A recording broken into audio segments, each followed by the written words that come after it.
সূর্য যখন অস্তমিত যায়, অদৃশ্য হয়ে যায়, হযরত ইব্রাহিম আলাইহিস সালাম বলেন, ফালাম্মা আফালাত ক্বালা ইয়া কওমি ইন্নী বারীউম মিম্মা তুশরিকুন।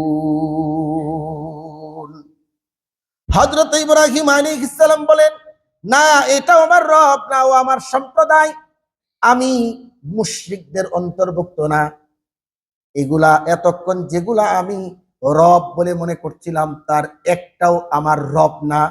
তাহলে রব কি? ইন্নী ওয়াজ্জাহাতু ওয়াজহিয়া লিল্লাযী ফাতারাস সামাওয়াতি ওয়াল আরদা হানিফা ওয়া মা আনা মিনাল মুশরিকিন। বরং এই তারকা, চন্দ্র, সূর্য, গোটা কায়নাতের রব যিনি, তিনি আমার রব, আমি তার দিকেই মুতাওয়াজ্জাহ হলাম। আল্লাহু আকবার। হযরত ইব্রাহিম আলাইহিস সালাম এরপরে বুঝতে পারলেন যে না, যা উদয় হয় আবার অস্তে যায়, দৃশ্যমান থাকে আবার অদৃশ্য হয়, এটা রব হওয়ার যোগ্যতা রাখে না। তিনি ইন্নী ওয়াজ্জাহতু ওয়াজহিয়া লিল্লাযী ফাতারাস সামাওয়াতি ওয়াল আরদা হানিফা ওয়া মা আনা মিনাল মুশরিকিন। হযরত ইব্রাহিম আলাইহিস সালাম এবার বললেন, এগুলার একটাও আমার রব না, বরং এই সব কিছুর রব তিনি, তিনি আমারও রব। সুবহানাল্লাহ। মুহতারাম হাজিরিন, হযরত ইব্রাহিম আলাইহিস সালাম ওই গুহার মধ্যে কোন তাফসীরে এসেছে 13 বছর অবস্থান করেছেন, কোন তাফসীরে এসেছে 15 বছর অবস্থান করেছেন, 13 বা 15 যৌবনে পদার্পণ করছেন। এমন অবস্থায় পয়গম্বর হযরত ইব্রাহিম আলাইহিস সালাম নিজের কওমের কাছে, পিতার কাছে চলে আসলেন। আইসাই দেখে আল্লাহর বান্দা মূর্তি বানায়, আবার এগুলার সামনেই পূজা দেয়, সিজদা করে, মূর্তির সামনেই প্রার্থনা করে। এজন্য প্রথমেই তিনার পিতা হযরতে ইব্রাহিম আলাইহিস সালামের পিতা আজর থেকেই প্রথমে দাওয়াত শুরু করেছেন। দাওয়াত শুরু করার সুন্নাত হলো ঘর থেকে। বলেন কই থেকে? ঘর থেকে। প্রথমে নিজের থেকে নিজে ইসলাহ হওয়া বা ইসলাহের মেহনত করা, এরপরে সবচেয়ে আপনজনকে, যার উপর আমার কর্তৃত্ব আছে, সেখান থেকে দাওয়াত শুরু করা। মুহতারাম হাজিরিন, হযরতে ইব্রাহিম আলাইহিস সালাম প্রথমেই দাওয়াত শুরু করেছেন তিনার পিতা আজর থেকে। হযরত ইব্রাহিম আলাইহিস সালাম বলেন, ইয ক্বালা লিআবিহি ইয়া আবাতি লিমা তা'বুদু মা লা ইয়াসমা'ু ওয়া লা ইউবসিরু ওয়া লা ইউগনি আনকা শাইআ। ডাক দিয়ে বলে, ও আমার আব্বা, ও আমার পিতা, আদরের সাথে, মহব্বতের সাথে ডাক দিয়ে বলে, ইয ক্বালা লিআবি, ও আমার পিতা, আমার বাবা, যে মূর্তিগুলা চোখে দেখে না, কানে শুনে না, চলতে পারে না, বলতে পারে না, আপনার উপকার করতে পারে না, আপনার উপকার তো দূরের কথা, সে তার নিজের উপকারটাও করতে পারে না, এদের সামনে সিজদা করে কি লাভ? মূর্তি পূজার অসারতা বাবার সামনে প্রথমেই তুলে ধরলেন। যে মূর্তি চোখে দেখে না, কানে শুনে না, কিচ্ছুই করতে পারে না, মূর্তির যারা পূজা করে তারা মনে করে তার মধ্যে বহুত বরকত আছে, অথচ মূর্তি নিজেও জানে না তার মধ্যে কোনো কিছু আছে। কথা বলেন ঠিক না? যদি থাকতো মূর্তির নাক দিয়া, কান দিয়া বড় বড় মাছিগুলা ঢুকে আর বের হয়, নিজের 10টা হাত থাকা সত্ত্বেও একটা হাত কাজে লাগাইতে পারে না, কাজে লাগাইতে পারে না। নবী আলাইহিস সালাম মক্কার এক কোনায় বসা, মক্কার এক কাফের বাঙ্গা একটা মূর্তি, একটা ঠ্যাং বাঙ্গা আর একটা ভালো, এটার কান্দে করে দিয়ে রওনা করেছে। আল্লাহ রাসূল জিজ্ঞেস করে, তোমার খোদার এই অবস্থা কেন? ও খুব রাগ করে বলছে, ও আল্লাহর নবী, আমার আজকে একটা বিশেষ উদ্দেশ্যে বের হয়ে গেছিলাম, তো ভাবলাম উদ্দেশ্য যাতে পুরা হয়, এই জন্য আমি আমার খোদারের সাথে নিয়ে গেছিলাম বরকতের জন্য। চলতে চলতে আমার প্রাকৃতিক হাজত হলো খোদারে একটা জায়গায় দাঁড় করাইয়া।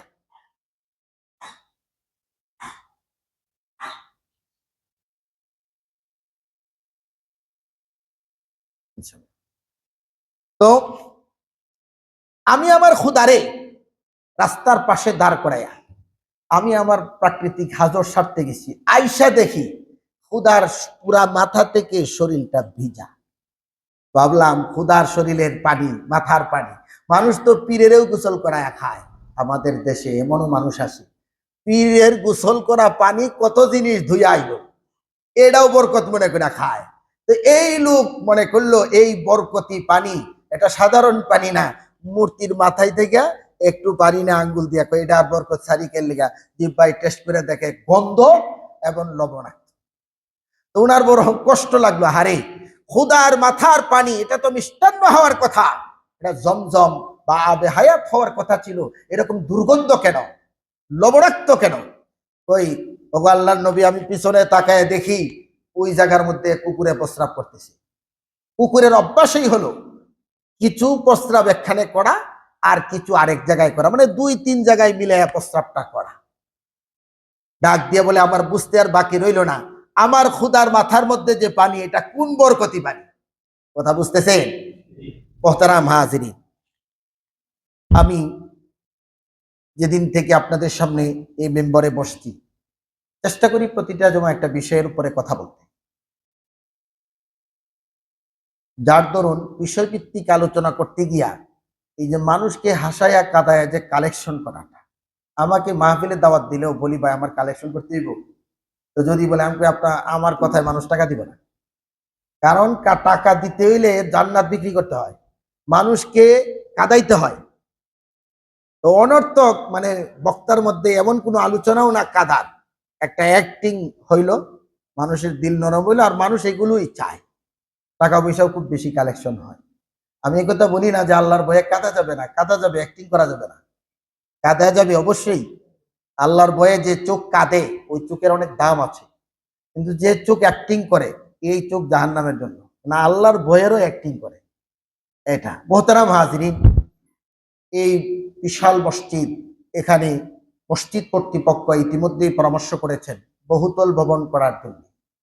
তো মসজিদ আল্লাহর ঘর, আপনারা কি শুনছেন পৃথিবীর কোথাও আল্লাহ নিজের ঘর নিজেই বানাইছে? না। আল্লাহর ঘর কারা বানায়? আল্লাহ যাদেরকে মহব্বত করে, অথবা যারা আল্লাহকে মহব্বত করে। যারা আল্লাহরে মহব্বত করে তারা আল্লাহর ঘর নির্মাণ করে, আল্লাহর ঘর ইবাদতের মাধ্যমে আবাদ করে। আর যারা এই কাজ করে তাদেরকে আল্লাহ মহব্বত করে। অবশ্যই আপনাদেরকে আল্লাহ মহব্বত করে, আর না হয় এই মহল্লায় যত মানুষ আছে সবাই যদি আসতো মসজিদে শুক্রবারেও, তাহলে এরকম মসজিদ 2-3টা লাগতো। সবার প্রতি আল্লাহর মহব্বত না, আপনারা যারা মসজিদে আসছেন আল্লাহর মহব্বতের আংশিক হইলেও পাওয়া গেছে। আল্লাহ ভালোবাসে বিদায় আপনাকে আল্লাহর ঘরে ঢুকাই দিছে। সুবহানাল্লাহ। আমাদের এক বুজুর্গ বলছিলেন, ড্রাইভার নামাজি আর গাড়ির যে মালিক উনি বেনামাজি। ড্রাইভার মালিককে বলে, স্যার আসরের রক্তটা তো চলে যাচ্ছে, মেহরবানি করে আপনি একটু বসেন, আমি নামাজটা পড়ে নেই। তো উনি গাড়ি পাহারা দেয় মালিকে, আর ড্রাইভার নামাজ পড়ে। এটা আল্লাহ তাআলার একটি মহব্বতের বহিঃপ্রকাশ। আল্লাহ মহব্বত করে ড্রাইভারে তার ঘরে ঢুকায় দিছে, দাওয়াত দিয়ে নিয়ে আসছে, আর মালিকের গাড়ি পাহারাদার বানাইছে কিছু সময়ের জন্য। মোহতারাম হাজিরিন, আপনারা যারা মসজিদে এসেছেন আল্লাহ আপনাদেরকে মহব্বত করে, ভালোবাসেন, এটা তার প্রমাণ। আর আপনারাও আল্লাহরে মহব্বত করেন, এই জন্য এসেছেন। তবে আল্লাহ তাআলার ঘর, মনে করেন আপনি যে যে দলের রাজনীতি করেন, অথবা আপনি যে পীরের মুরিদ, ওই পিসা হুজুর যদি বলে আমার বর্তমান যে খানকাটা আছে এটা মেরামত দরকার, এটা বহুতল ভবন হওয়া দরকার, কারুকার্য দরকার, চাকচিক্য দরকার, মুরিদরা সর্বোচ্চ কোরবানি করার চেষ্টা করবে। বা আপনি যে দলের রাজনীতি করেন ওই দলের প্রধান যদি বলে যে আমার জন্য গুলশান বা এরকম বাড়ি ধারাতে ভালো একটা ভবন তৈরি করতে হবে, সবাই বেশি দিয়া চেষ্টা করবে আমার নামটা সবার উপরে থাক, ঠিক না? মোহতারাম হাজিরিন, আল্লাহ তাআলার মহব্বত নিয়ে মানুষ আল্লাহর জান্নাতে যাবে। আল্লাহর মহব্বতের বহিঃপ্রকাশ হলো ইবাদত, দান। এটি হলো আল্লাহর মহব্বতের বহিঃপ্রকাশ। যে যত বেশি ইবাদত করে সে আল্লাহরে তত মহব্বত করে, যে আল্লাহর জন্য যত বেশি দান এবং সাদাকা করে সে আল্লাহরে তত বেশি মহব্বত করে। আমরা আল্লাহরে মহব্বত করি না? তো জুড়ে বলি না? ইনশাআল্লাহ মহব্বতই তো আসছি। তাহলে আপনার আমার ইনকাম থেকে আল্লাহর রাস্তায় দান করা, সদকা করা, এটা আমরা একটা হিসাব করে নিব। আমি এর আগে একদিন বলছিলাম যে যদি আমরা যারা এখানে আসছি এমন কোনো ব্যক্তি আছেন যে চাও খান না, পানও খান না, অথবা চকলেট বিস্কিটও খান না, স্বাভাবিক আমরা খেয়েই থাকি। দৈনিক যে 5টা 2টা 4টা চা পান খাই, তার তো 20 25 30 টাকা খরচ আছে। আপনি যদি আমি যদি একটা 4 পয়সা বাঁচায় রাখি, যে আমার ব্যক্তিগত খরচ থেকে পরকালের জন্য আমি একটা চা আজকে কম খাবো, তাহলে 7 দিনে একটা চা করে কম খাইলে কয় টাকা হয়?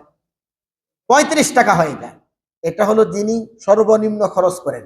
আর যিনি বেশি টাকা খরচ করেন, এক জায়গায় বসলে 1000 1500 2000 টাকা বিল হয়ে যায়, তো ওনার জন্য আর একটু বেশি। প্রতিদিন যদি এরকম অল্প অল্প 5 টাকা পয়সা একটা পটের মধ্যে রেখে দিলেন, এটা তাহলে শুক্রবার দিন আপনি যেখানে জমা পড়বেন, যেখানেই পড়বেন, শুধু এখানে না, তখন আপনার টাকাটা দিতে কষ্ট হবে না, কারণ আপনি ওই যে 5 টাকা করে বাঁচাইছেন। এটা ইনশাল্লাহ আমলটা করা যাবে না?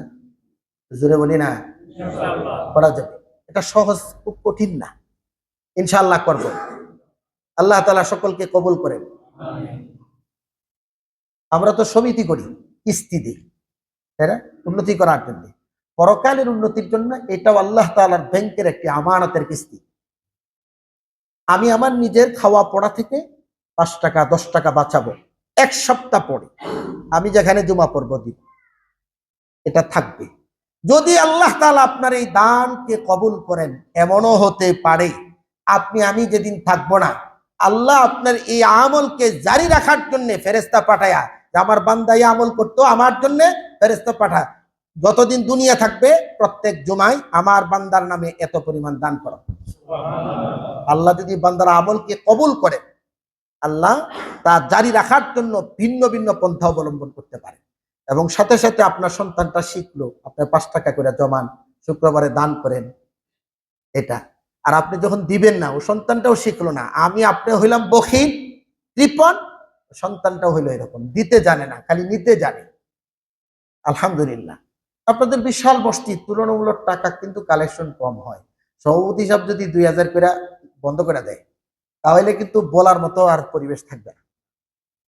আমাদের যে পরিমাণ মুসল্লি আছে, যদি সবাই আমরা 10 টাকা করে দিই, তার সংখ্যাটা বর্তমানে যা আসছে তার থেকে বেশি হবে, আরো অনেকটা বেশি হবে ইনশাআল্লাহ। আমাদের দৈনন্দিন ইনকাম থেকে এবং ব্যক্তিগত খরচ থেকে বাঁচায়া আল্লাহর ঘর যেখানেই জুমা পড়বো, ফজিলতের দিনে দান করব। জোরে আওয়াজ করে বলি ইনশাআল্লাহ। মুহতারাম হাজিরিন,